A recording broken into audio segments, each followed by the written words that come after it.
मित्रांनो, शनिवारी 28 तारखेला रात्री मी बिग बॉसमध्ये एक 15-20 मिनिटं पाहुणा म्हणून गेलो होतो. सगळ्यांशी गप्पा मारल्या आणि त्या गप्पांचा व्हिडिओ बऱ्याच मित्रांनी पाहिला, पण काहींना तो त्यावेळेला पाहता नाही आला. ते म्हणाले, "कुठे पाहू?"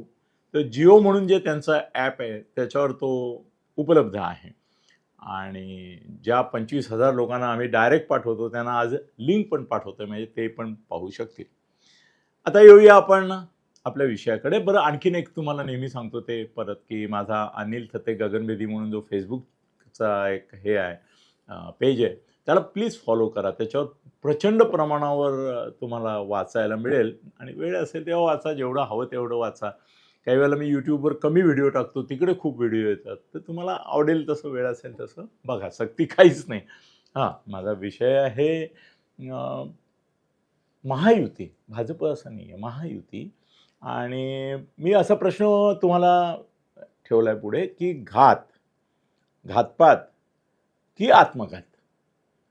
आता हा विषय मी का घेतला माहिती आहे, की जे सारखं परसेप्शन निरनिराळ्या चॅनल्सवर, यूट्यूबवर, त्यानंतर सर्व्हेजमधून जे येत आहे, तर त्याच्यामध्ये सातत्याने एक नॅरेटिव्ह पुढे येत आहे. बरं, ते यांच्याच म्हणजे महाआघाडीला कुणीतरी अनुकूल लोक आहेत तेच करतायत असं नाही, की महायुतीला सुद्धा जे अनुकूल आहेत बाय हार्ट, त्यांचे देखील सर्व्हे नाही येते त्यांच्या बाजूने. आता आमचे नेने दयानंद हे मोठं उदाहरण आहे, की ते भाजप म्हणजे त्यांचा प्राण आहे, बहिष्य प्राण. एक आतला प्राण असतो, एक बहिष्य प्राण. संघ परिवाराशी ते निगडीत आहेत, त्यांच्या काही महत्त्वाच्या लोकांशी त्यांचं डे टू डे कम्युनिकेशन असतं. पण ते पण असं वारंवार सांगतात, की अवघड आहे. मी विचार करतोय, की एवढं निगेटिव्ह परसेप्शन निर्माण व्हावं, एवढं पाप खरंच महायुतीकडून घडलंय का हो? आपण शांतपणे विचार करूया.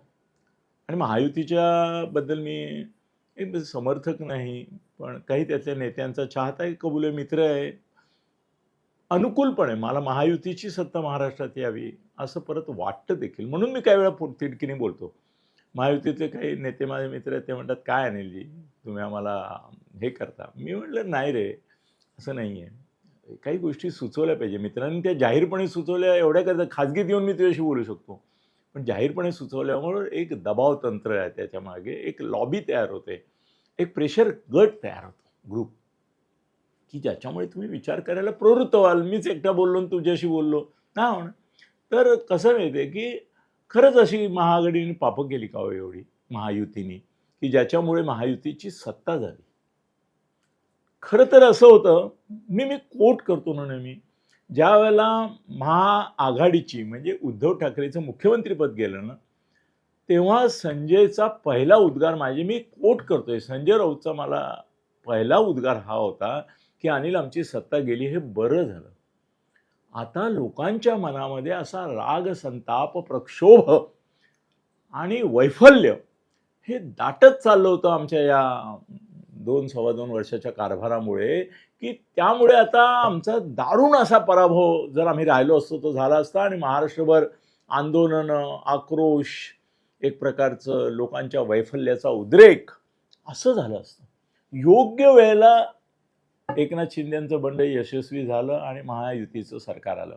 I am very happy. Uddhav जाणं गरजेचं होतं. ही काळाची राजकीय गरज होती. ही शिवसेनेची, महाआघाडीची गरज होती, की त्यांची सत्ता जायलाच पाहिजे होती. त्यामुळे निदान आमची जी पाप शिवपालाची 100 भरावी तशी भरली होती, त्याचं लक्ष डायव्हर्ट होऊन सहानुभूती, सिम्पथी फॅक्टर पुढे आला. नाही तर आम्ही मारच खाणार होतो. जर इतकी वाईट अशी परिस्थिती त्या सरकारची होती, तर काच लोकांना असं वाटतं की त्या सरकारकडे परत आपण जावं? आठवा ना तुम्ही यार, ते दिवस आठवा. मी आता माझ्या टीममधल्या एकाला सांगितलं आहे, की महाआघाडीच्या काळातलं फार काही करू नकोस. त्यातल्या त्यात निपक्षपाती बॅलन्स असा पेपर आहे. कोणता आहे? लोकसत्ता आहे, मटा आहे. या 2 पेपरच्या फक्त सरकार संदर्भाच्या पहिल्या पानावरच्या ज्या काही बातम्या असतील त्याचे मला बातमी नको, मला फक्त हेडलाईन्स दे. आपण एक विषयच असा करू की ज्याच्यामध्ये महाआघाडीच्या काळातल्या सगळ्या हेडलाईन्समधून महाआघाडीचं अपयश कसं दिसत होतं ते दाखवू आणि भाजपवाल्यांना पण पाठवू. बाबांनो, हे वापरा काहीतरी. नुसते बोगस आरोप करता, मोघम आरोप करता, बोगस नाही म्हणत मी, मोघम आरोप करता, तसं नका करू. पण मग महायुतीविषयी आता एवढा समाजामध्ये राग काय की ज्याच्यामुळे त्यांची सत्ता जाईल? आणि खरंच एवढा राग आहे का? आणि तो लोकांमधला राग आहे का याच्यामागे घातपात किंवा आत्मघात अशा प्रकारच्या काही गोष्टी आहेत? अगदी खरंच सांगतो की महाआघाडीकडे पुण्याही नाही आहे. ह्यांच्या कमाईबद्दल ते बोलतात, पण ते काही कमी कमवत होते का? हजारो करोड रुपये तेही खात होते, तेही खात होते. आता जे शिवसेनेबरोबर इकडे आले ते जेव्हा त्यांच्याबरोबर होते तेव्हाही खात होते, उद्धवना देत होते. हे काही खरं, हेही खरं आहे. आणि धुतल्या तांदूळासारखं कोणीच नसतं राजकारणामध्ये. पण उद्धव ज्या पद्धतीने, निर्लज्ज पद्धतीने, बेलगाम पद्धतीने आणि काही अंशी निर्दय पद्धतीने वागत होता, ते सगळं आठवण लोकांना आठवायला पाहिजे. आणि आठवण तुम्ही द्यायला पाहिजे, देत नाही आहात. अर्णवची केस असो, कंगनाची असो, नारायण राणेंची असो, ह्या सगळ्या याच्यामध्ये तुम्ही आता ज्या वेळेला काही लोकांना तुम्ही हे करता, दबावाखाली घेता, तर ते सगळे तुम्ही का नाही उकरून काढत, का नाही सांगत? पण मला असं वाटतं की महायुतीचा घात होतो आहे का? तुम्ही म्हणाल की अनिलजी, संजय राऊतपासून शरद पवार, उद्धव, पटोले हे सगळे जर बघितले तर खूप तुटून पडताना दिसतात महाआघाडी, महायुतीवर. आणि त्याचा लोकांच्या मनावर परिणाम होतोय. ती निगेटिव्ह नॅरेटिव्ज लोकांमध्ये पसरत आहेत आणि ॲक्सेप्ट होत आहेत. म्हणजे हा घातच आहे. नाही. घात हा शब्द जर मला वापरायचा असेल तर कसं आहे माहिती आहे की तो त्यांच्याकडून योजनापूर्वक असा झाला पाहिजे. आत्ता मी असं बघतो, मी परवा संजयला पण बोललो की म्हटलं तुझं सगळं जातं, दिवसभर चालतं वगैरे सगळं ठीक आहे, पण तू स्वतःची काही नॅरेटिव्ज मांडणं म्हणजे निगेटिव्ह नाही, महाआघाडीच्या प्लस पॉईंटचं काही मागणं असं तू काही करतच नाहीस. तो म्हणाल मला करायची गरज नाही, मला भांडवल कोण पुरवतात? मला BJPचेच नेते काहीतरी बोलतात, वेडवाकडं आत्मघातकी बोलतात आणि त्याचाच वापर करून मी म्हणतो बघा हे असं म्हणतात, हे असं करतात, याच्यामध्ये हा लॅकुना आहे, ही उणीव आहे, हा दोष आहे. मी तेवढाच पॉईंट आउट करतो. आणि मी म्हणाला अनिल, अजिबात मला पॉझिटिव्ह नॅरेटिव्ह मांडण्याची गरजच नाही. महाआघाडी चांगली आहे, महाआघाडीला मतं द्या, का मतं द्या, हा आमच्यापैकी कोणाचाच विषय नाही आहे. ना शरद पवारांचा आहे, ना उद्धवचा आहे, ना माझा आहे, ना पटोलेचा आहे. आम्ही जगतो आहोत ते केवळ महायुतीने केलेल्या चुकांवर आणि त्यांच्याच नेत्यांनी केलेल्या स्टेटमेंट्सवर. तो म्हणाल बरोबर आहे तुझं म्हणणं की महाआघाडीची पुण्याई कुठे आहे, यांची पापं आम्ही उजेडात आणतो, तीच आमची पुण्याई आहे. मित्रांनो, हे सगळं लक्षात घेताय का तुम्ही? आणि तुम्हाला पटतंय ना? मग हा घातपात आहे का? घात ठीक आहे, आपण घातपाताकडे जाऊ. घातपात आहे का? नाही मित्र, मी नाही म्हणणार असं की तो घातपात आहे. याचं कारण असं आहे की घातपात हा कोणीतरी दुष्ट हेतूने मुळामध्येच केलेला असतो, कट असतो, कारस्थान असतं.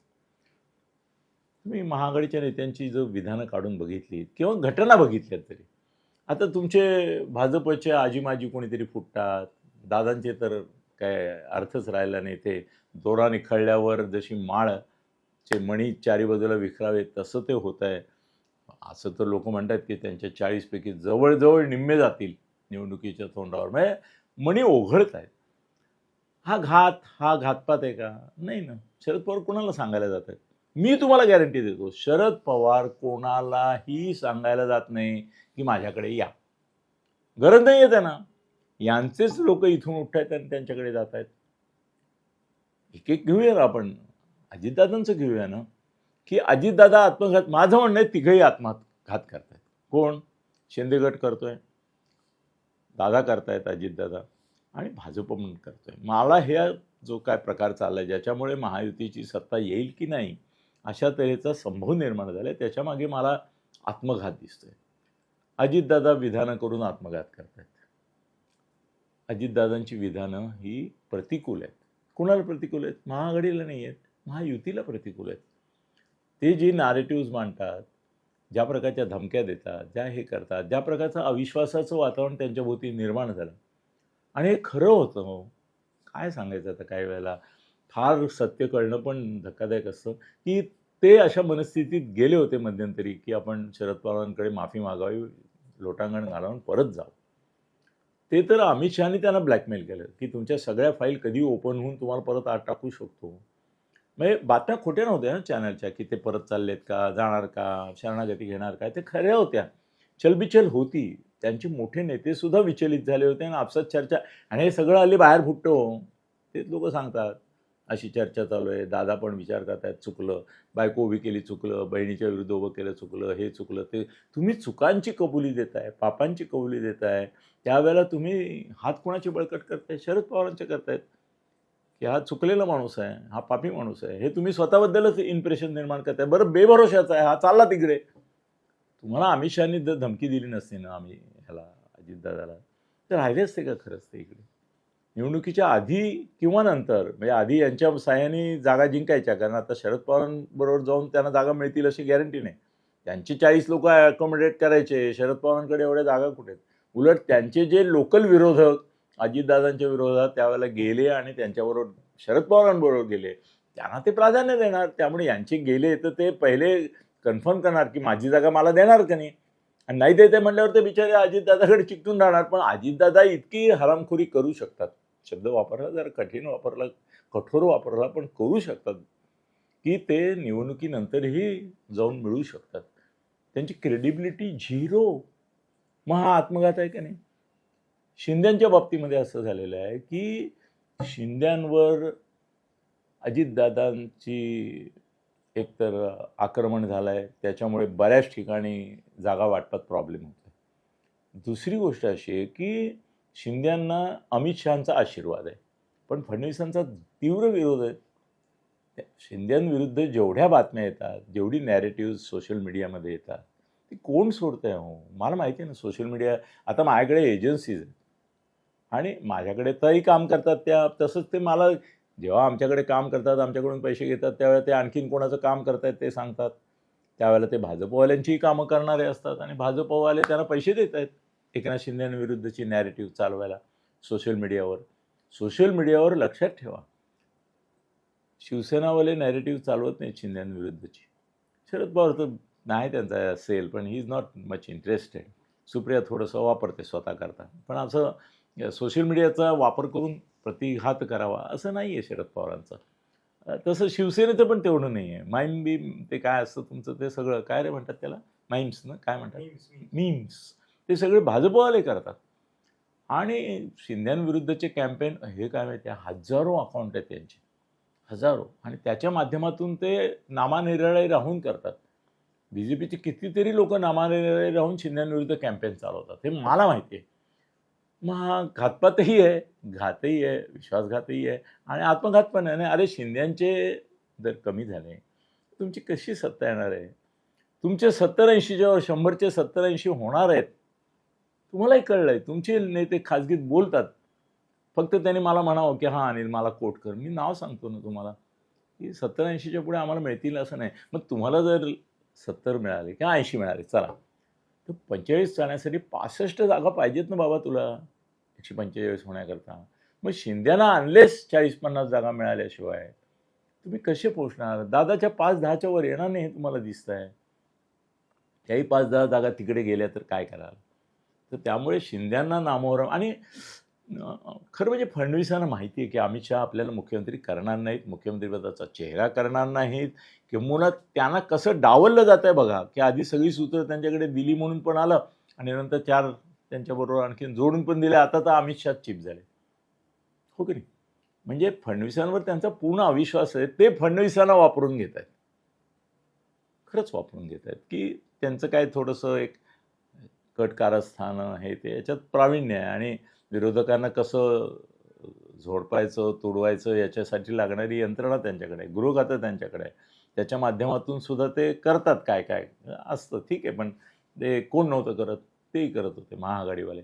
तर फडणवीस आणि शिंदेचा संघर्ष वाढत चाललाय. वरकरणी ते बसतात एकत्र, हे करतात. पण अजितदादा अविश्वासू, फडणवीस आणि यांचा एकमेकावर विश्वास नाही. एकनाथ शिंदेंना सारखं वाटतं की अमित शहा जरी म्हणत असले की तुम्हीच मुख्यमंत्री, तरी फडणवीस आपण मुख्यमंत्री होऊ नये म्हणून कदाचित आपल्या जागा पण कापतील. जागा कापतील, जागा वाटपात कापतील, निवडून येण्याच्या प्रक्रियेमध्ये पण कापतील. आणि एक अंडरकरंट रूमर जी आहे की शरद पवार आणि उद्धव ठाकरे हे जरी काँग्रेसला बरोबर घेऊन लढत असले तरी देखील अजितदादांचा भरोसा नाही.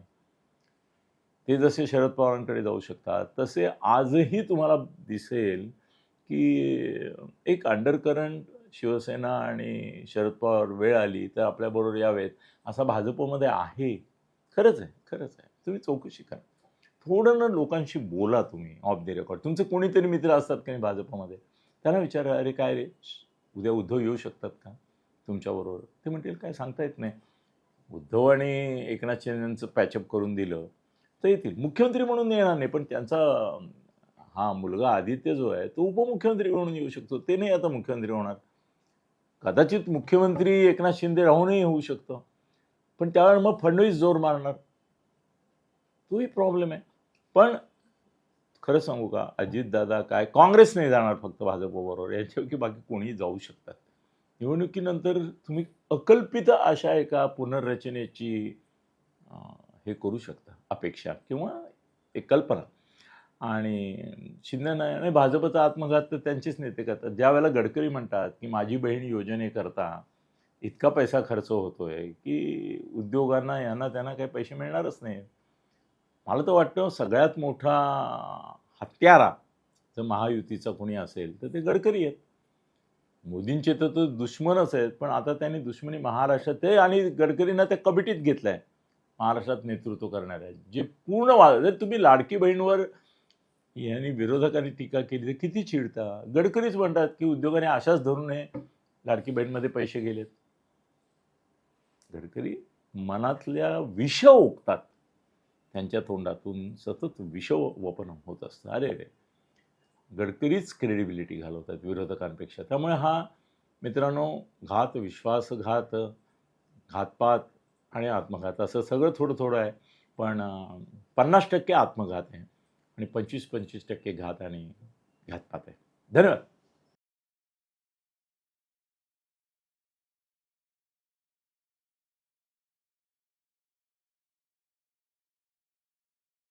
खळबळजनक गौप्यस्फोट म्हणजेच YouTube चॅनल अनिल थत्ते गगनभेदी. खळबळजनक गौप्यस्फोट म्हणजेच YouTube चॅनल अनिल थत्ते गगनभेदी.